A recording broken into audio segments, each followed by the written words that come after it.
Hi everyone, welcome back to my channel, Numerics with Nadia. In today's video, we're going to do an introduction to factoring, and we're specifically going to be learning how to take the greatest common factor out of an algebraic expression.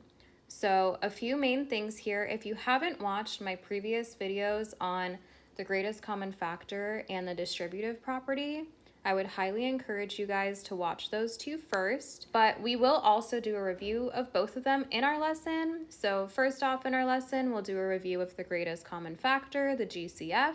We will then get into a review of the distributive property. And then last but not least, as always, we will end off with practice. And the type of factoring and the type of practice problems we're going to be doing in today's lesson is learning how to factor the GCF out of an algebraic expression. So as I mentioned, we're going to do a review of the greatest common factor, but I will also tag the video here for you guys. So if you want an in-depth overview of greatest common factor and least common multiple, feel free to watch that video. But to review, what is the greatest common factor? The greatest common factor is the largest number that is a factor of two or more numbers. Also reviewing what a common factor is. Common factors are numbers that you can multiply together to produce another number. So for example, what are the factors of 6? Well, 2 and 3 multiply to 6. So those would be the factors of 6. And in the examples coming up, we're going to be looking for the greatest common factor. So now that we've gone over what the greatest common factor is, let's also review what the distributive property is. The distributive property means multiplying a number by a group of numbers added together is the same as doing each multiplication separately. So on the left here, I solved 5 times the sum of 8 plus 4 using PEMDAS. You can see that we did the parentheses first and then we multiplied, but we more so want to focus on method 2, the distributive property. And do you see how we separated the multiplication out? This is a key concept that we're going to be using to factor by using our greatest common factor. So go ahead here, I'm going to tag the video for the distributive property right here. Feel free to watch that before getting into the next parts, just to make sure that we have a strong foundation before getting into a new topic. So for those of you who have watched both videos, now we will move on to learning how to factor by using the greatest common factor. So for factoring by the greatest common factor, I'm going to write out 2 simple steps for you guys. First off, when we see a problem like this, we're going to find the greatest common factor. And once we do that, we're going to factor out the greatest common factor out of each term in your algebraic equation. Now, what does factor out mean? I will make a quick note of that and explain that to you guys right now. The word factor out, or the process of it, is just to divide every term in the algebraic expression by the greatest common factor. Now, we will see this in our practice problem, but just remember that factor out means to divide every term by the greatest common factor. So I have added in those notes on how to factor by the greatest common factor on the right here, just so we can review and have those steps right next to our practice problems. But the directions for our practice section today say to factor out the greatest common factor for each algebraic expression.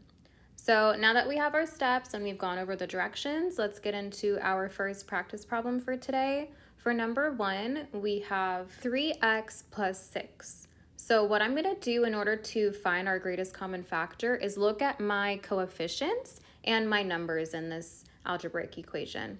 So we have 3 and 6, right? 3 is the coefficient of x and 6 is our other constant. So let's go out and list the factors of both 3 and 6. When we do that, we know that the factors of 3 are just 3 times 1. The factors of 6 are 6 times 1 and 3 times 2. So if we look for a common factor here, both of these have 3 in common. And since there's only 1, then 3 would be our greatest common factor. So what we're going to do now is we're going to rewrite our algebraic expression and we're going to factor out that 3. So by factoring it out, that means divide each term in the algebraic expression by 3. So we'll divide the 3x by 3 and the 6 by 3.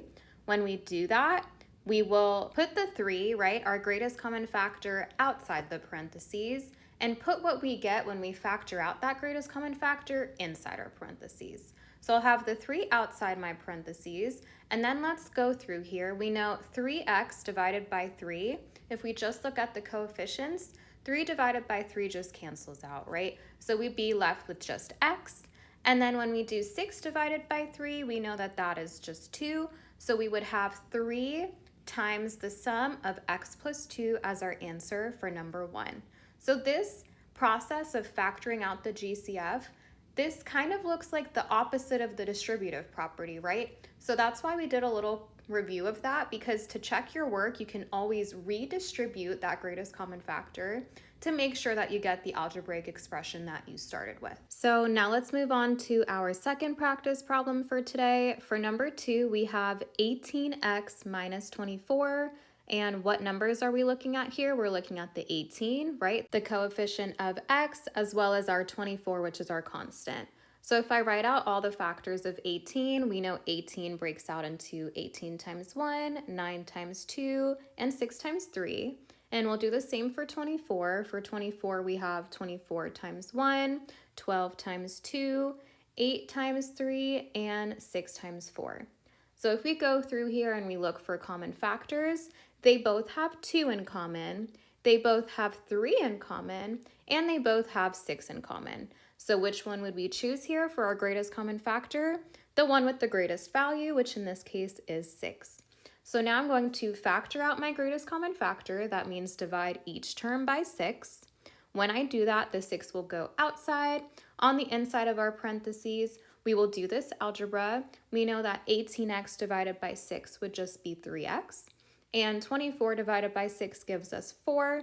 So our answer for number 2 would be 6 times the sum of 3x minus 4. And now we will move on to our third example for today. For number 3, we have 28y plus 8x plus 16. So here we have 3 terms. This is just one more number to find factors of, so it doesn't really change our steps at all. We just have to find the factors of 3 terms now. So if we start with the 28, we know that the 28 breaks out into 28 times 1, 14 times 2, and 7 times 4. Now we'll move on to our second term for the 8. That breaks down into 8 times 1 and 4 times 2. And then for our third term, we have 16. 16 breaks out into 16 times 1, 8 times 2, and 4 times 4. So if we look for common factors here, we have 2's in common for all of them. Don't make the mistake here. We only have the 8 factor in common for 8 and 16, so that would not be our greatest common factor. However, each one of these terms have 4 in common. So 4 would be our greatest common factor here. We're going to factor it out, meaning we will divide each term in our expression by 4. When we do that, we will rewrite our algebraic expression, which in this case is 28y plus 8x plus 16. We'll go through here and divide each term by 4. When we factor out the 4 goes outside of our parentheses. We know that 28y divided by 4 would just be 7y. 8x divided by 4 would just be 2x. And 16 divided by 4 just gives us 4. So our final answer for number 3 will be 4 times the sum of 7y plus 2x plus 4. We will now move on to our fourth and final practice problem for today. For number 4, we have 63y minus 49x minus 21. So this one again has 3 terms, not to worry. We'll just go through and find the factors of each one of these 3 terms. So we will be looking at 63, 49, and 21. We know that 63 breaks out into 63 times 1 and 7 times 9. 49 breaks out into 49 times 1 and 7 times 7. And the 21 breaks out into 21 times 1 and 7 times 3.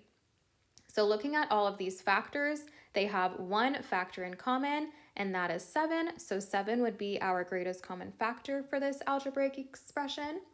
We'll go through here and rewrite it, and factor out the 7, which means to divide each term by 7.